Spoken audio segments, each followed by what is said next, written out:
do, a guy who wears hats and walks around in a black and white world. I began contemplating a more profitable line of work, like politics. We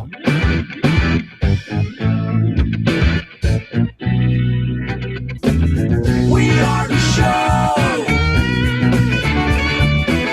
you want to know. It's time to talk to you.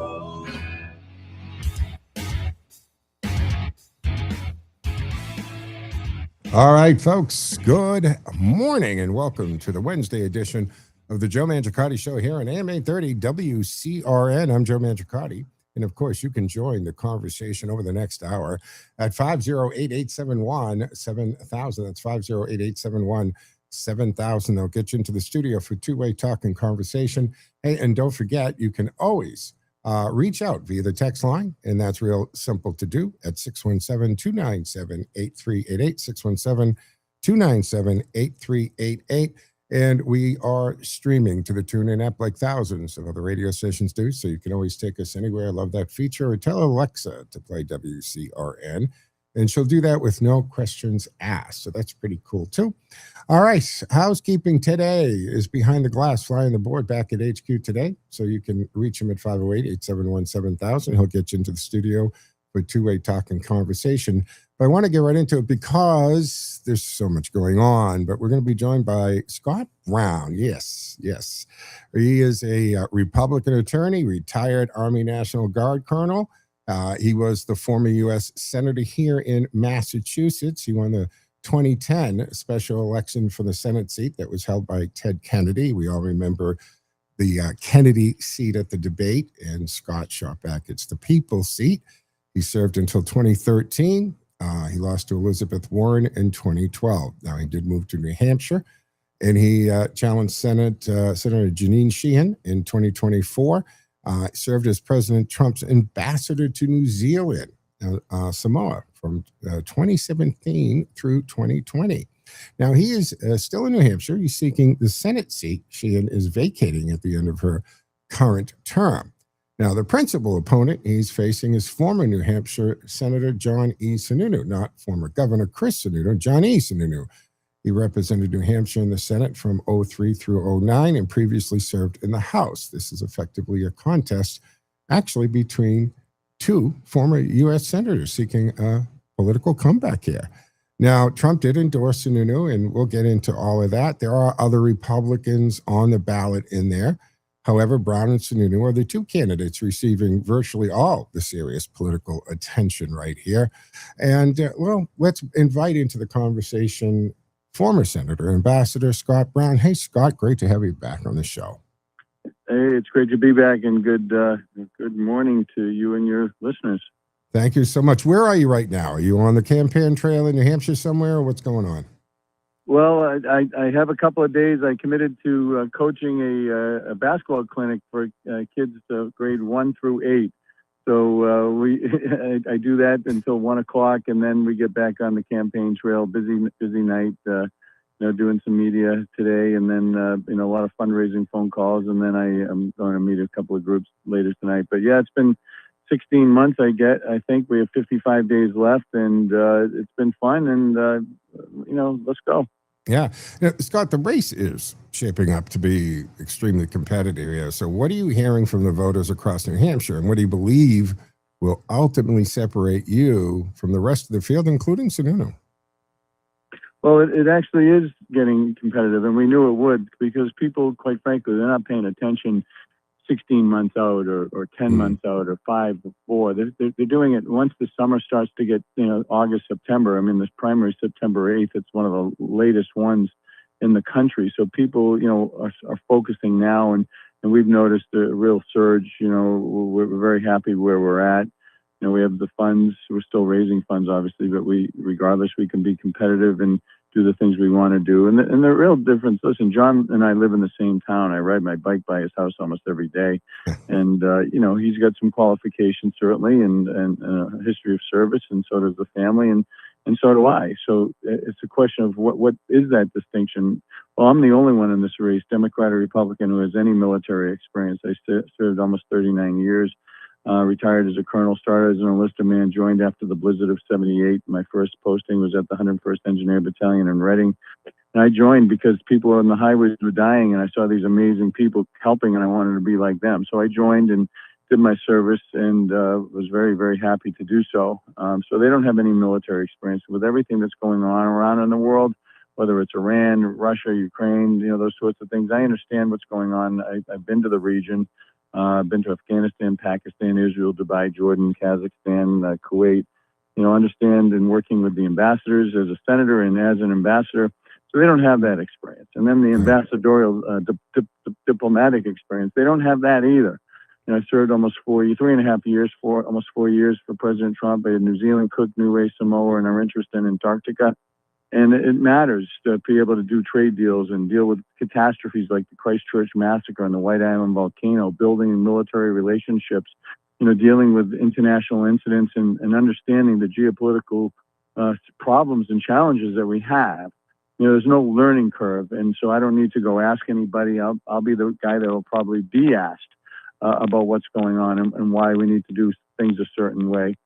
So they don't have that experience either. But quite frankly, I think one of the more important things is I'm a grandfather of 4. And why does that matter? It matters because I understand the challenges of our young people, our young parents and children, and whether it's working with the DEI, the challenges in school, the taking away of our rights, inflation, energy costs, and cost of goods. All of those things matter. And I believe I have a better handle on it than they do. Got it. I want to back up to your public service career, Scott. Really started at a very local level, right? You served as a selectman, then the state legislature. So how does all of that experience, because you're dealing directly with families, I mean, can't get much more local, right, than a selectman, and deal with the taxpayers and small businesses. How did that background shape what kind of senator you're going to be when you did take that seat that Kennedy used to occupy? Sure. Well, I was assessor, selectman, state rep, state senator, U.S. senator, U.S. ambassador. And, yes, that local experience absolutely helps. It helps amazingly in that I was able to, understand the problems that people have at a local level, whether it's a pothole or light, not being able to get, some documents from, City Hall or federal documents, understanding that, when people call, they're not usually calling to say, hey, how you doing, Scott? They're calling because they have a problem and they need help. So when I took over for Kennedy's office, and for Kennedy, when he passed, he had very good constituent services. I took it to a new level, to the point where I believe that we did some incredible things that people still ask for help as a result. I mean, most recently, I helped a soldier I met 15 years ago. I helped him remain in law school, and then ultimately got him reinstated, and he ended up graduating. I wrote his letter of recommendation. Now he's an ADA in Worcester. Nice. Those types of great stories happen, and it gives you that that understanding. I'm not going to give someone a form letter and say, call me in the morning or whatever. we're going to pick up the phone and try to solve those problems, which is very rare these days. Now, Scott, when people look at your full resume here, as we just ran through it all, right? Local, state legislator, Senate, ambassador, former U.S. senator, diplomat here, soldier, great thing. 39 years. That's going to certainly give you defense spending and veterans care and foreign conflicts, use of military power, all of that. But when voters take a look at all that and they say, well, maybe we should have a new face.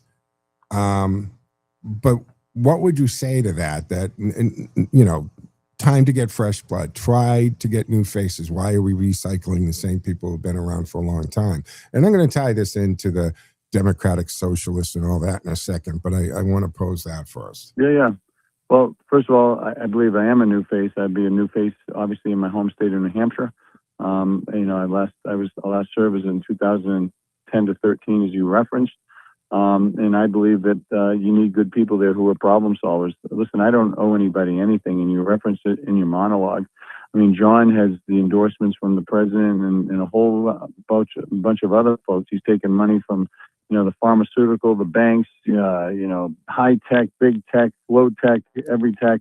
And, and then Chris Pappas, on the other hand, his resume, he's got, all the special interest groups, money from California, coming in droves. So when the votes come up for, obviously representing New Hampshire, who are they going to vote for? New Hampshire, or are they going to vote for all this special interest? I'm the only guy in this race who asked for another distinction, who is the absolute independent voice, who can actually say, yeah, I don't owe you anything. Just like I did when I ran the first time, when I was down 40 points and won by 6 or 7.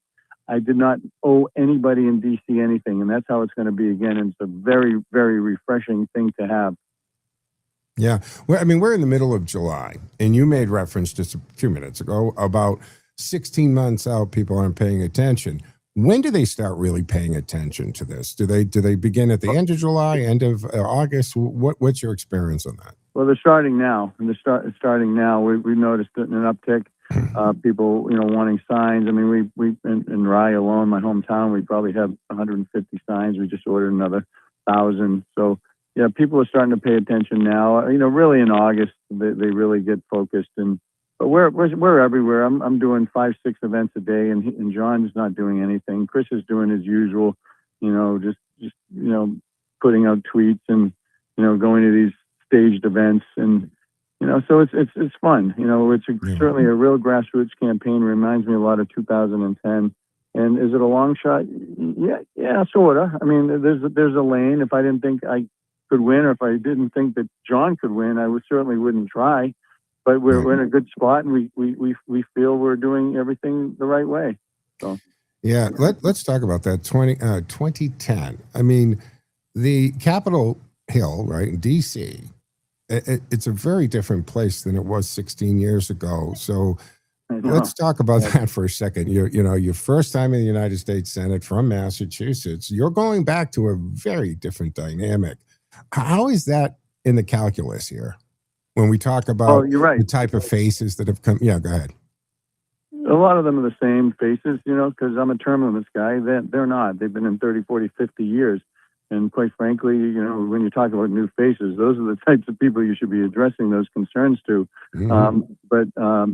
Yeah, listen, it's certainly changed, because I remember there were people before who would, on both sides of the aisle, who would basically be those independent votes, whether it's, Ken Conrad, Richard Lugar, Susan Collins, Olympia Snow, me, whether it was Joe Manchin or, people, Stenema, who would actually take a chance and who would actually look at the bills and do what's right for the country, and not worry about Chuck Schumer or Mitch McConnell or Harry Reid.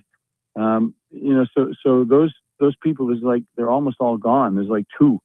And so, yeah, it's either you're all on board or you're not. You're either going to pass it or you're not. So, I read the bills. I see how they affect our state, country, debt, and deficit, and I vote. And I think that's really important. And if it's a good idea, it's a good idea. We need more people like that. And, I believe I have that natural ability to problem solve and be that pragmatic representative for the people. If you were... Has it changed? Yeah. No, has it changed? Sure. But, you just keep those basic concepts in mind, and then you'll be good to go. So if you were fortunate enough to be sworn in as the new senator from New Hampshire, what can we expect to be your priorities in the Senate? I mean, other than, of course, taking care of your constituency in New Hampshire. Right. We've got the Iran situation going on, Ukraine still going on. We've got the Democratic Socialists. I don't know if you heard this latest platform, abolishing the Senate, abolishing the presidency, abolishing the Electoral College. I mean, it just isn't America. What would be your priorities as a newly minted senator? Well, one of the top priorities is to make sure that if they don't fund the government, and if the government isn't working, the people in the House and Senate don't get paid, as well as their staff. Because when the staff doesn't get paid, then they're going to do their damn jobs. They need to stay there and do the talking filibuster to get things done, and then that's number 1 and 2. And then looking at the insider trading. When I was there, within 6 or 8 months, I passed it, and then when I left, they weakened it. So I'm going to make sure we reinstate that and get some teeth in it, so that the people like Nancy Pelosi and others on both sides can't profit from insider trading. And then, obviously dealing with our grid, I think, is really important. We have to find a way to, upgrade our grid because, a couple of electronic magnetic bombs in the air, and we're in trouble. So we need to upgrade our grid. It's kind of boring, but it's so important to our survival, quite honestly. Sure. And then you're looking at our debt and deficit and making sure that we deal with those and don't continue to overspend. And then making sure our law enforcement are protected, and then dealing with a lot of the people that are here illegally. They shouldn't be here. They shouldn't be getting any benefits. You shut off the benefits to people here illegally, they'll go home. And that's it. That's a good start. Yeah, where are you coming down on this, on the ICE? ICE is pausing car stops, pause, not a permanent stop. The latest incident in Maine, of course, seems to have prompted that. What's your take on what's going on, and where do you stand with ICE, Tom Homan, et cetera? Yeah, well, first, I think he's doing a great job. I'm glad he's there, and so is Mark Wayne Mullen as a friend, and he's endorsed me. The fact that we wouldn't be in this problem when Obama was the deporter in chief, no one was complaining. Someone was here illegally, they'd say, "Hey, we got this guy. He's ready. We got to get him out of here." They'd send 2 ICE agents, and they'd get him out. He by far did more than President Trump and Biden, but that was okay. But now that it's Trump, everything is, people are getting doxxed, they're being threatened, they're being, attempted murders. And the fact that, had Biden not been here and done all the craziness, we wouldn't be in this situation. So with regard to what's happening, it's always appropriate to review anything that a federal or state agency is doing to see if we can do it better. Are there things they could do better? But last I heard, every time I've been pulled over, which hasn't been many, I don't slam on the gas and try to kill the guy. So, actions have reaction. Is the guy supposed to stand there and get hit?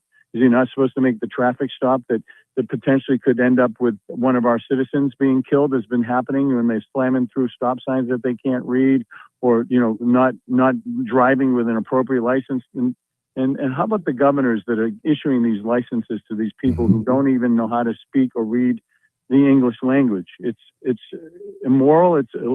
It's inappropriate and wrong. So my answer to the people who support this stuff is like, why? And what about the people who are getting killed, hurt, maimed as a result of this negligence? In terms of immunity, God, these governors better have immunity, because if one of my family members got killed as a result of this happening, I'd sue the crap out of them. Yeah. Whoops. Absolutely. Now, the other thing is, it has, and I think you've known this, most of us, and probably everybody listening to this show right now, have always known that there's a tremendous amount of scams and fraud and corruption going on. And as we see what started with Doge, and then, 23-year-old self-declared journalist with a YouTube channel is busting open daycare centers and hospice centers and transportation companies. And that ticker is continuing to go up, right? We're into first it was millions, hundreds of millions, then billions. Now they're talking about, if we start looking at all the states over the last, say, decade, we're into the $1 trillion mark. Is it even reasonable to talk to American taxpayers about one increase in any kind of tax when, first of all, you have billions of dollars that have been ill-gotten gain, and so much of it has even left the country? What are we going to do about that issue? How do we get this under control? There has been a breakdown, a cascading breakdown, and it seems there's no checks and balances. And when it was even brought, we're seeing evidence, whether it's Minnesota or California, here in Massachusetts, the SNAP program had massive fraud. How do we deal with this? This is bigger than most of us thought. We always knew it was there, but did we understand it was there to this level? Well, it comes from leadership or lack thereof. In Massachusetts, you mentioned the SNAP program. Other states, Waltz, Minnesota, Gavin Newsom in California, they don't want to stop it. They don't, they're taking care of that voting bloc who basically will vote for them until the sun goes down. And, the fact that I believe we could balance our budget, our annual budget by reeling this fraud in. And I'm glad that the president is taken seriously. He's appointed JD. He's taking it seriously. And once again, I don't understand why every Democrat and Republican in Congress and in every state house doesn't say, what are we doing here? We could use that money for education, instead of raising taxes, chasing people out of our states. We could be using that to basically improve our infrastructure instead of, having it go overseas or to people who basically are scamming us. Like, am I in upside down land that we don't get together and actually work on these things together? It makes absolutely no sense to me. I always call that Bizarro World. Do you know the Superman comic universe, right? When they're in the it's Bizarro World, because it just seems everything is absolutely inverse of where it should be when it comes to this stuff. For New Hampshire, what are the issues that you're talking? Because you'll be, of course, a federal senator and you'll be in Washington most of the time, but you're still a New Hampshire senator. What are the issues that you find is going to be your priorities as the New Hampshire senator, and what are the New Hampshire residents saying to you they want from you as their senator? Right. Well, one of the things, regardless of what they're saying to me, one of the things I'm going to make a top priority is finding a mechanism to help our governor and legislature come up with a way to increase our cell service. It's terrible and it's dangerous. You're finding that out on the campaign trail, huh? Yeah, it's in the rural. I've known it forever, but I said, no, it can't be this bad. I was driving down 95 going to Amesbury, and I'm literally in Seabrook, and I've got no service. And that's unacceptable. And someone in a rural area or up in the White Mountains, it's dangerous. And there's no reason for it. Here we are trying to say, we're going to bring in Amazon and all these great companies. No, you're not. If you can't have good, reliable cell service, internet, no. So that's one of my priorities. And then obviously energy delivery and energy costs here. Massachusetts doesn't let us, don't allow pipelines, to come through Massachusetts to get here. There's real issues in the winter, especially with energy delivery. You're looking at, cost, kitchen table issues, whether energy prices are coming down, but they're still, more than they were before the Iran situation. Making sure that we protect our law enforcement, give them the tools and resources to do their job, securing our northern border. We only have one agent up there, and we need more. We need more resources because drugs are still coming down from there, going into Mass in New York and coming back through, hurting and killing people still. I mean, those are just a few in a nutshell. And then obviously making sure that no unfunded mandates from the federal government come, and because it gets passed down to individual citizens, I'll never support that for sure. And making sure we get our fair share of monies back that we pay in. We don't get, the dollar for dollar for sure. Maybe we get 25, 30 cents, and that's not right. Got it. So for New Hampshire voters out there who are still undecided, right, that, like you said, they're just starting to pay attention. They may not be locked in yet. What is the clearest contrast between Scott Brown and the other candidates, and why should that voter trust you with this seat? Well, once again, I'm a term limits guy. I have the experience, more experience with this military, international experience, which are the things we're dealing with. The life experiences, I believe, are very, very important. As I said, being that grandfather who understands and is dealing with right now with children who are struggling and grandchildren who have needs that they need to be addressed. And the other people don't. They don't quite get it. I don't need another title. I don't want another title. Chris Pappas and John Sununu want promotions. I want a stronger America. It's pretty simple. And if people want to help, they can go to scottbrown.com. They can volunteer, come right over the border, help out financially. We're going to raise another $50,000 to get on, and we'll do the things we want to do on TV. So every dollar helps. You can do it right online. And Scott, final thing, Save America Act. Would you be supporting this? I think we all know the answer, but I got to ask you. That's a no-brainer. Yeah, of course. Yeah. Listen, I want to walk into a polling booth, especially in Massachusetts. It's not bad up here, but in your state, oh my God, in New York and other places, I want to make sure if I'm walking into a booth that the guy or gal next to me is a legal citizen and they're entitled to vote. I remember when Obama had his museum opening, he required IDs, but we can't have it to vote. Come on. It's just it's the stupidest thing. So yes, and if in rural, I think proving that you're actually a citizen, live where you are. So when you register to vote, the front end of that, right? You absolutely live where you are, I know this is ridiculous. We have to say it, but you're alive. You are who you are. And you're an American citizen entitled to vote. I don't think that's a tough or ridiculous thing. I always think we should go back to paper ballots too. There's polling machines.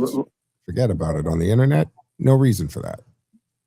Yeah, we have paper ballots here, and they go into a machine, and then it's a question, you can count them. But the fact that if there are people in rural centers or elderly or others who have disabilities, then we should help them at no cost to get the documentation that they need. And we did it all like that before the pandemic, Scott, right? I mean, yeah, of course. Just if you had challenges or you're going to be out of town or military, you called up your clerk. Yep. They mailed it to the record, checked it. That was fine. Yep. And you know what we called the drop boxes before the pandemic? United States post boxes. That's what they were. They were mailboxes. So this whole, stuff in these things, every time I turn around, there's another story about voter fraud going on. But we're against the clock. Let's roll. Where are you going to be in the next couple of days? Anybody come see you at any place? You're going to be somewhere you want to let people know to come on down? Well, I have a rock band. We played at Hampton Beach, but I will say on the 26th, we're opening up for Dawkin at the Tupelo. The 29th, we're at Jimmy's Jazz Bar. The 30th, we're at Wally's. This Sunday, I'll be in Rentham on the Town Common, 6 to 8. So I do need an outlet, and we do have a great rock band. But I'm going to be everywhere. And if people want to know where we're at, just go to scottbrown.com, sign up, and be on our email list. So thank you, and God bless you all. And Joe, thanks. I appreciate it, brother. No problem, Scott. Good luck. We'll talk to you soon. Take care. All right, folks. Bye now. All right. Scott Brown, as I said, look, he's running for Senate. I mean, we didn't have time to get into this. I mean, he was born in Maine, actually. I mean, so no matter how you look at this, he's a real New England guy, right? New Hampshire, Maine, born in Maine, here in New Hampshire, Massachusetts. Listen to me. Here in Massachusetts, served in the state legislature in both chambers, then the United States senator from here, then the ambassador. Now, the UNH polling has, Pappas doing okay. You have, when you look at Scott Brown versus Chris Pappas, it's found that Pappas held a clear general election lead over Brown.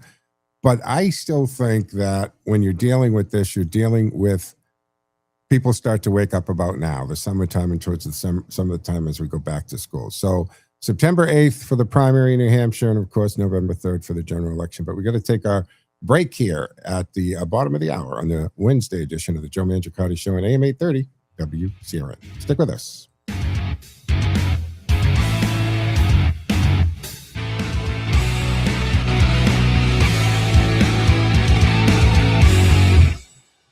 WCRN. Time now for the forecast from the Boston Independence Group Weather Center. Call Jerry Doherty today at 877-772-1776. Retirement is within reach. I'm Chief Meteorologist Sherry Spear, and here's the latest Boston 25 weather on Radio 830 WCRN. It's going to be hazy and smoky again today, but generally dry. Temperatures are going to make it probably close to 90 degrees, but we might fall flat because of all the smoke and the haze, preventing all the sunshine from doing its job and warming us up. Now, overnight tonight, we're going to fall back into the 60s, and I've got us at about 89 or 90 again for tomorrow, with a very similar smoky sky expected. I'm Chief Meteorologist Sherry Spear, near Boston 25, live for the morning drive weekdays on AM 830 WCRN.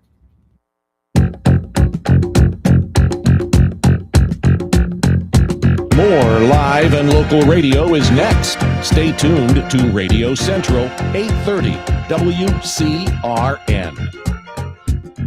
Hi, I'm Lee Gaudette of the Gaudette Insurance Agency, a third-generation family business based in Whitensville with branch office locations in Grafton, Shrewsbury, Westboro, and Southborough. We are a full-service independent agency offering all aspects of insurance to businesses, families, and individuals. We are in the peace of mind business. Call, click, or come in to see us at any of our locations for a free assessment of your insurance needs. Also, listen to Radio Central WCRN every Friday morning at 9:30 for the Gaudette Insurance Show. The best Italian cuisine served by some of the nicest folks you'll ever meet is at Zidi's Italian Trattoria. It's fine Italian cooking at the Speedway Shopping Center, 290 Turnpike Road in Westboro. It's like sitting down with your family for an authentic home-cooked Italian meal. From intimate dinners to catering for events of all sizes. From pizzas and calzones to classic Italian dinners. Every meal at Ziti's is one you'll remember. Head on down to Ziti's, 290 Turnpike Road in Westboro.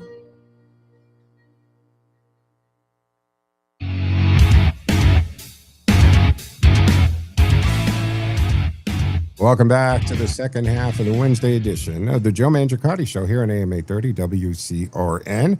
Reminding you that you can join the conversation at 508-871-7000. That's 508-871-7000. Hey, the text line is running at 617-297-8388, 617-297-8388. You can text that like anybody else or any texting anyone. It appears here on a screen in the studio in real time. I want to remind you folks that when I do get off the air, the show is always turned into a podcast, so you can subscribe, say at Spotify, iHeartRadio, Podchaser, any of those places. Of course, you can always go to joemangiashow.com or my Facebook page or Rumble, where we stream live to all those places. But then, of course, they're stored there, and you can always watch past shows. But please go to the podcast, subscribe, download that. Okay, 2 years and 2 days ago, and I haven't been on since this happened, so we'll talk about it. Again, 2 years ago and 2 days ago now, an assassin tried to silence Donald Trump. And the bullet failed. Trump rose, raised his fist, told America to fight. But as we thank God that President Trump survived, we must also remember Corey Comperatore, the firefighter and husband and father who gave his life protecting the people he loved. And America, well, we came within a fraction of an inch of losing Donald Trump on live television. And as he turned toward a chart that was on illegal immigration, a chart that he usually called for much later in the rallies, right? It was really a presentation is what he does.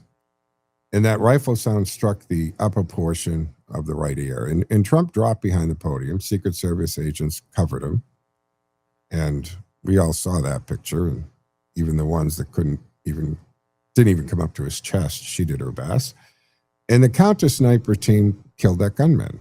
And as agents moved from the stage, Trump raised his fist to shout that now famous fight, fight, fight. And on the second anniversary, Trump again attributed his survival to divine intervention, saying that God was with him. I've seen Ben Shapiro talk about this. And when you take the incredible things that had to all come together right at that moment, him deciding to call for that chart outside of the normal sequence and turning his head just enough to move the bulk of his head away from the trajectory of the bullet. It is amazing. And it does look as close to a miracle that I've probably seen in my lifetime. And this rally was at the Butler Farm Showgrounds in Butler County, Pennsylvania.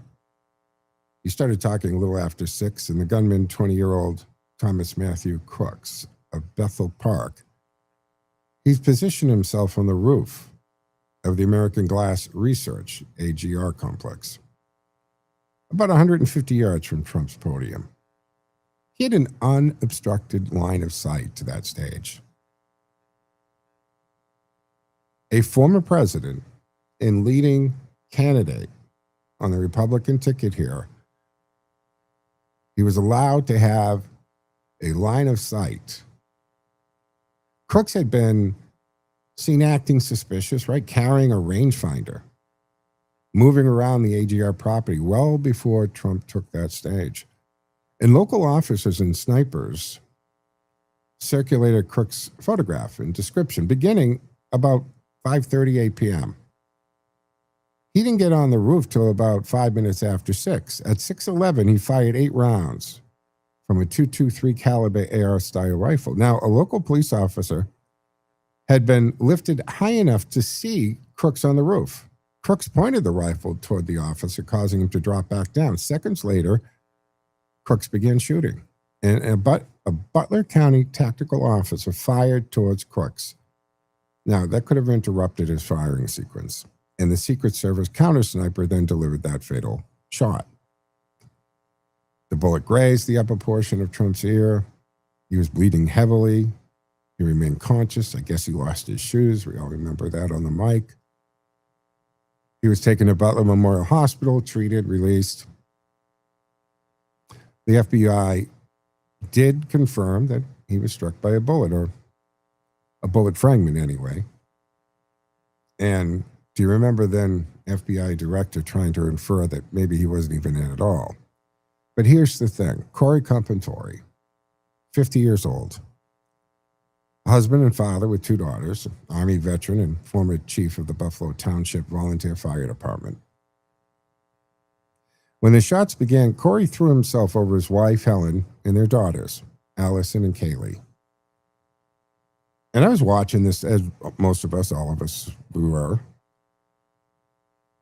And I'm still amazed at the reaction of the crowd and the calmness. There wasn't panic or stampede.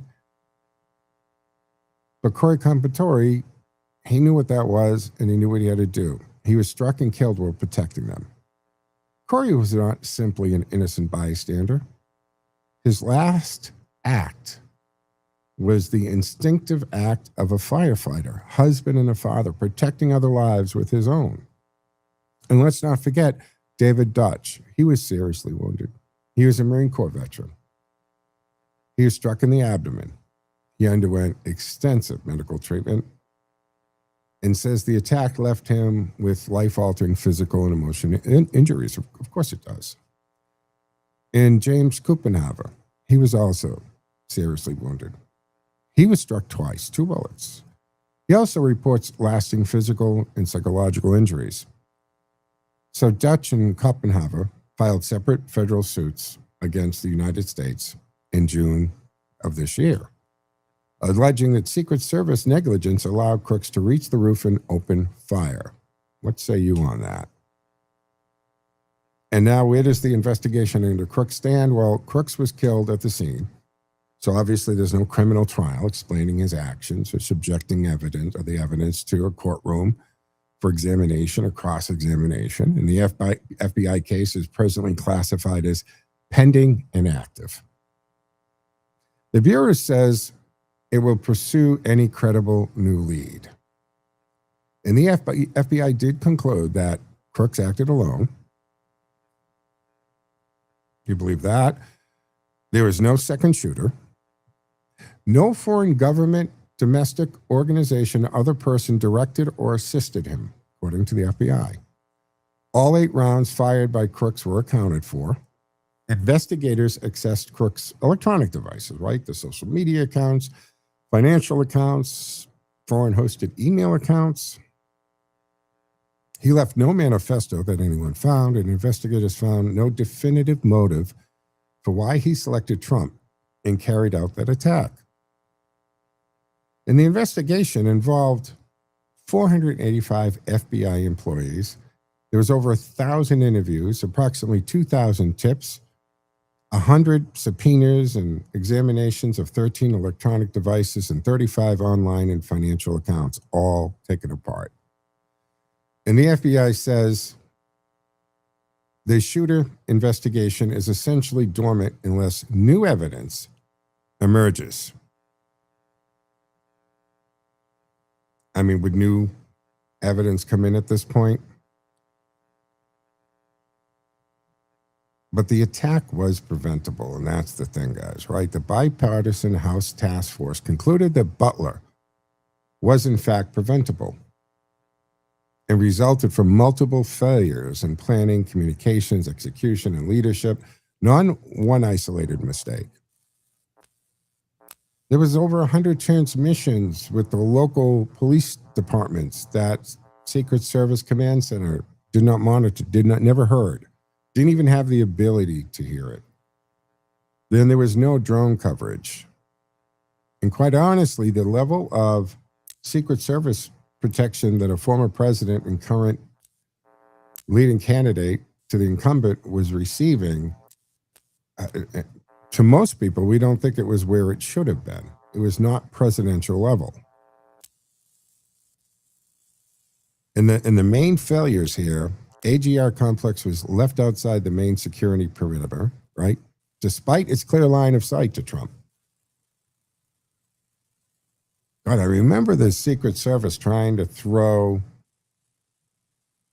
the local sheriff's department under the bus, saying that they didn't put anybody up on that roof because it was too hot.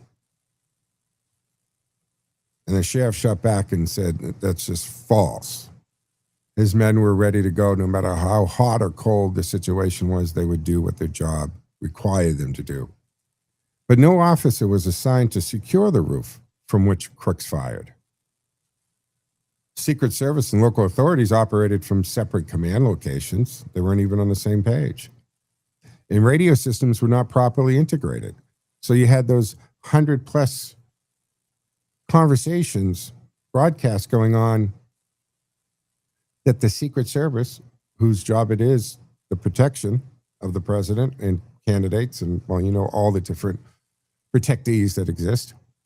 Trump's protective detail was not adequately warned that officers were actively searching for suspicious person near the stage. And then that whole counter drone equipment was not functioning while Crooks flew his own drone over that area.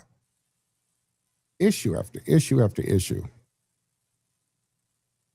A DHS Inspector General report released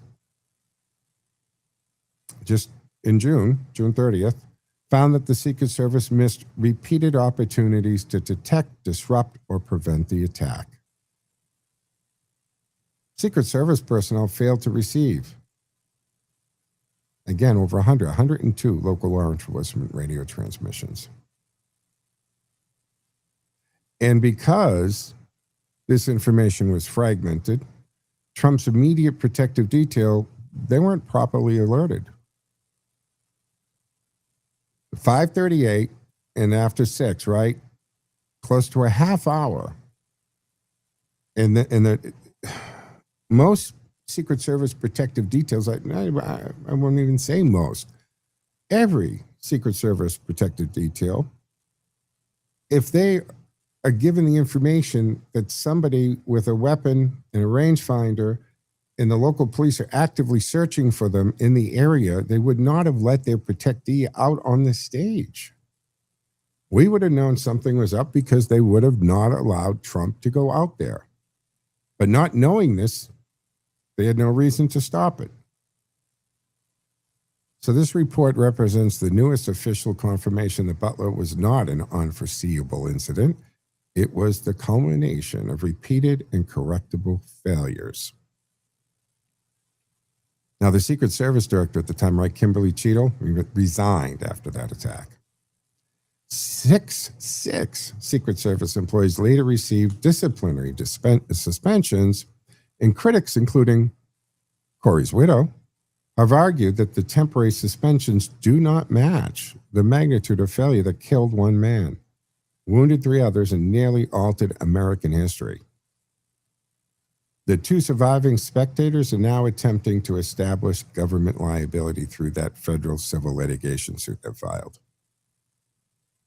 So there is no single universally accepted count because historians differ over whether, and I'm talking about presidential attempts, right? So we talk about sitting presidents only, presidents-elect, former presidents, attacks in which the weapons failed, that kind of thing. But we've had 4 sitting presidents have been assassinated, right? Abraham Lincoln, shot in 1865. James Garfield, shot in 1881. He died of those wounds. William McKinley, shot in 1901. And John F. Kennedy, of course, in 1963. 3 men who served as president were shot and survived. We had Theodore Roosevelt, 1912. Ronald Reagan, 1981. I remember that day clearly. John Hinckley Jr. shot him outside the Washington Hilton. Same place that somebody attempted to take Trump. Remember the charging? And there was a whole controversy whether that, and the ballroom, we know all that story. But a bullet entered Reagan's chest, punctured his lung, and stopped close to his heart. And he survived emergency surgery. And Reagan remains the only sitting president to be shot in an assassination attempt and survive. Tell Trump. Trump was former presidential candidate when he was shot. He survived, won the nomination, as we know, won the election, returned to the presidency. Trump therefore joins Roosevelt and Reagan as the three men who have held the presidency, been struck by an assassin's bullet and lived. There are other attempts. But what's happening with Corey Comperatore family and legacy? Helen, his wife, and her daughters have worked to ensure that Corey is remembered as more than the man killed at a rally. They've established the Corey Comperatore Foundation, a registered nonprofit supporting first responders and other community causes. The foundation now operates from a headquarters in Savra, Pennsylvania, and there's a statue of Corey and badges received in his honor displayed at the foundation's headquarters. Donald Trump did not survive because the system worked. He survived despite a system that failed repeatedly. The counter sniper's final shot was heroic, but it came only after 8 rounds had already been fired. So we still don't have definitive answer explaining Crook's motive. The FBI says he acted alone, that this is the established evidentiary conclusion unless that new information does emerge. What say you on this?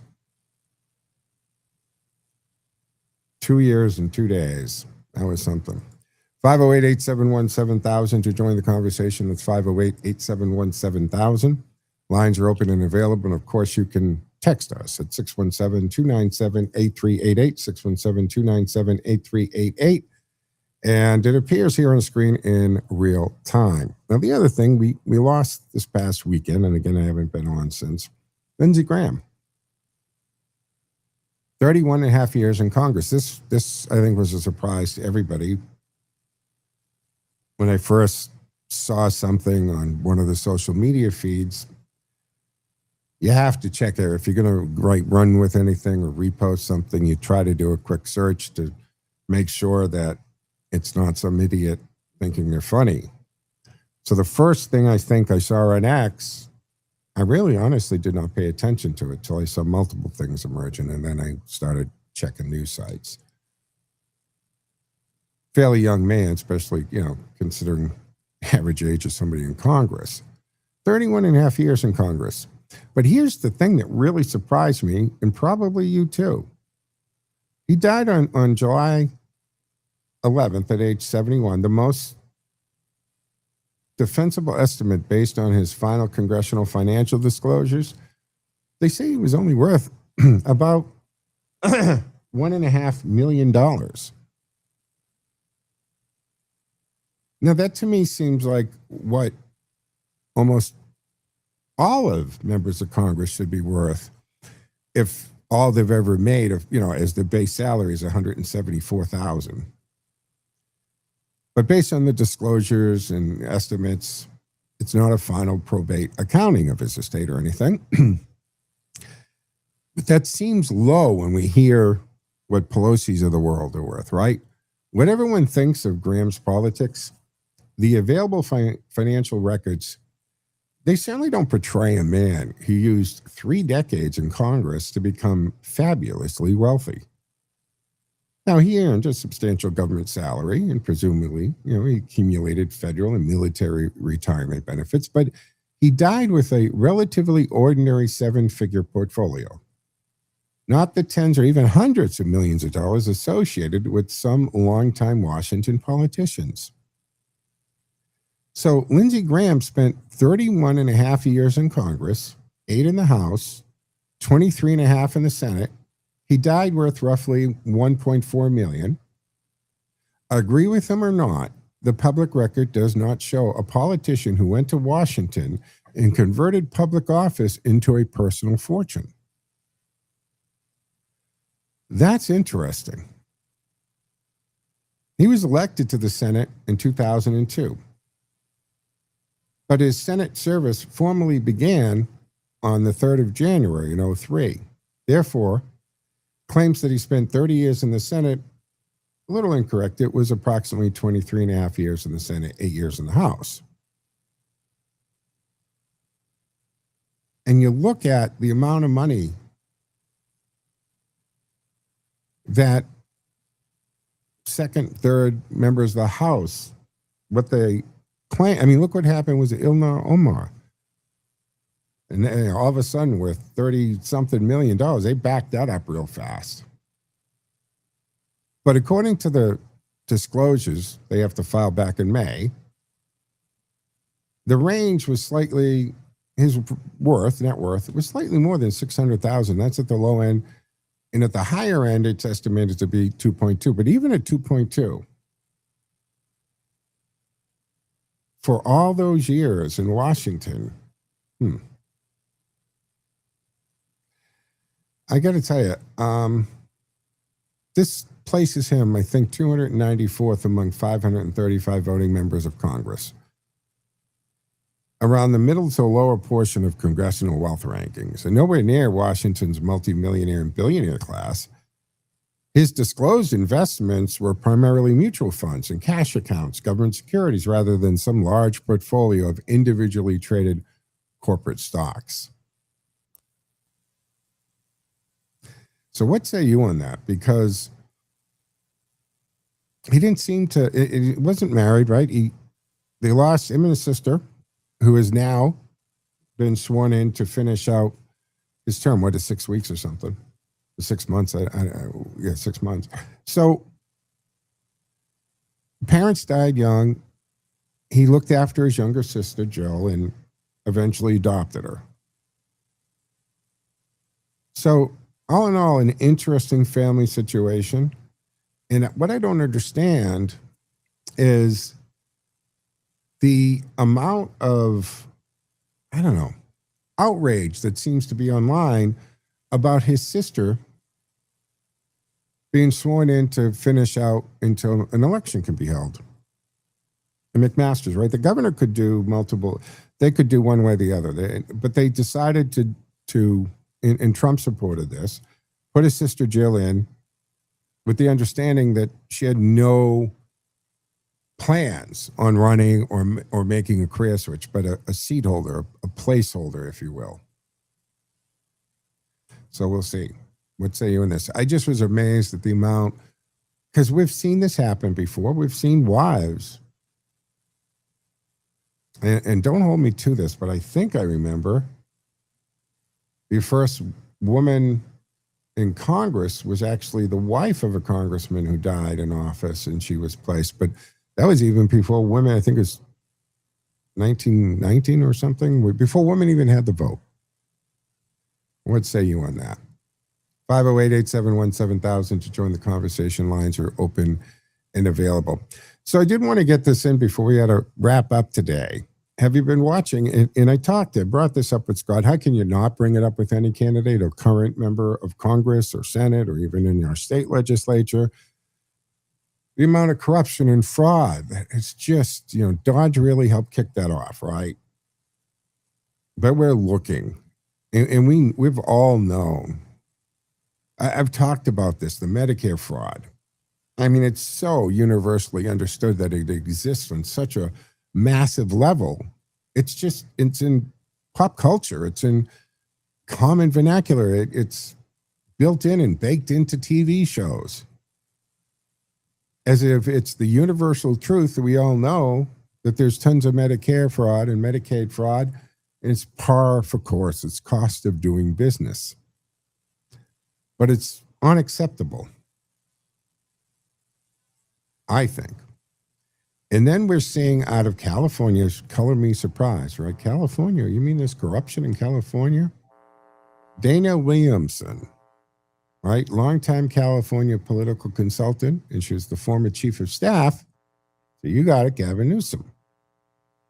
She is at the center of a federal public corruption and fraud scandal involving the misappropriation of $225,000 from a dormant campaign account linked to Xavier Becerra, former California Attorney General, Biden's U.S. HHS secretary, and now he's the gubernatorial candidate.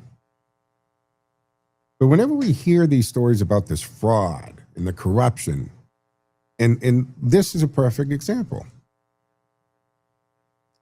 Almost $250,000 sitting in some campaign fund somewhere, and the arrogance, is it a combination of believing that if you're entrenched enough in the political landscape that you're untouchable? Is it because you're associated with one party over another that you think you're untouchable? What's the reason there? But she just decides it's sitting there. And according to everything I've read by investigators and articles on this, it wasn't particularly clever about it. I mean, she just transferred the money to a personal account. Didn't even have the decency to set up multiple shell corporations and pay vendors on paper or anything like that. You know, money laundering. She's 53 years old. She served as Newsom's chief of staff from late 22 to early 23. It's not a long time.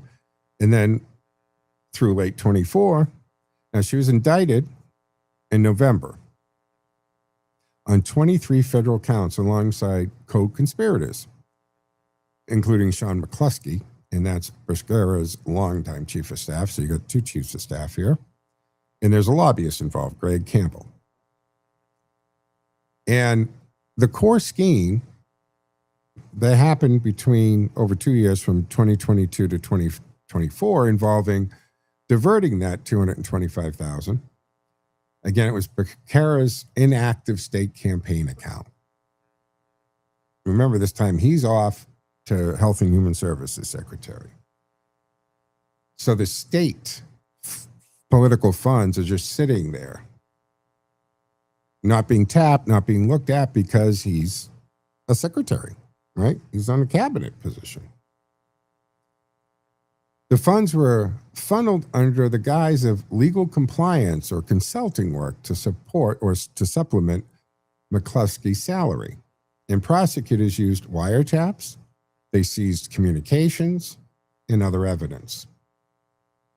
But she pled guilty on May 14th. All right, folks, this is going to wrap up the Wednesday edition of the Joe Mangiacotti Show here on AM 830 WCRN. Don't forget, you can subscribe to the Joe Mangiacotti Show as a podcast at Spotify, iHeartRadio, where you get your podcasts. Go to joemangishow.com. But with this, we'll wrap it up. So, folks, have a fantastic day and follow me at Joe Mangi Show on my social media platforms. Joe out, folks.